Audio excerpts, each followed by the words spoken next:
We're standing in front of a high voltage transmission station. Could you please define or describe the HVBPL technology and why is it a game changer? Yes.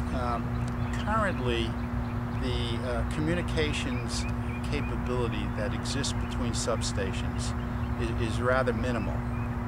It's been adequate to allow for certain functions in terms of protection and control, but it also limits what can be done. As we look toward the future, with the availability of very exotic and sophisticated digital protection schemes, we see an opportunity to make the transmission system all the more reliable. In order for that to happen, though, it requires a communications capability both between substations and from substations to control centers that goes far beyond what exists today.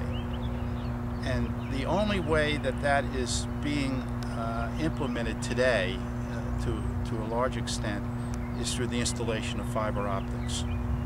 Fiber optics, of course, is a very powerful technology, using optical fibers to communicate multiple megabits and even gigabit per second communications between stations, and it has been implemented to some extent. It's a very good approach, but it's also extremely expensive, something in the order of $50,000 to $100,000 per mile in order to install this capability. That then becomes a bit of a roadblock in terms of implementing some of the new features that would constitute a transmission smart grid. HVBPL, if it proves out, and as it appears it will, can provide that same kind of communications capability at a fraction of the cost, perhaps 1/10 the cost. Now, clearly it doesn't have the capability of fiber. The question is, does it have sufficient capability to accommodate the full range of smart grid applications? And it appears, based on seeing figures in the order of 10 to 20 megabit per second and latencies in the order of 4 or 5 milliseconds, that indeed that capability will be there. Thus, for perhaps 1/10 of the cost, and with the ability to install these kinds of systems in days rather than months, it may very well turn out that HVBPL provides a solution to the dilemma that the utilities currently face in terms of the cost of fiber. Hence the term closing the fiber gap.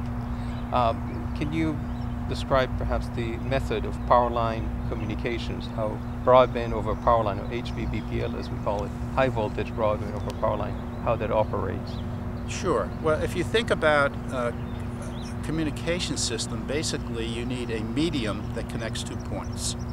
That medium can be the air in terms of wireless systems, it can be an optical connection in terms of fiber optics, or it can be copper or aluminum, as in the case of a hardwired connectivity system. In this instance, the copper already exists. The transmission line connects the two stations already. So certainly one would see that there would be a possibility to use that as the communications medium. The difficulty with it is that those lines are energized at very high voltages, 69,000, 100,000, 200,000 volts. And therefore, taking a signal and coupling it onto that medium has been viewed as a challenge.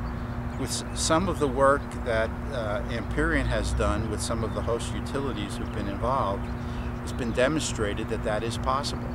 And in fact, we've seen that deployed and working reliably. So now the challenge is to deploy it more broadly. We'll see a new solution being made available to the utilities to accelerate the deployment of the smart grid at the transmission level.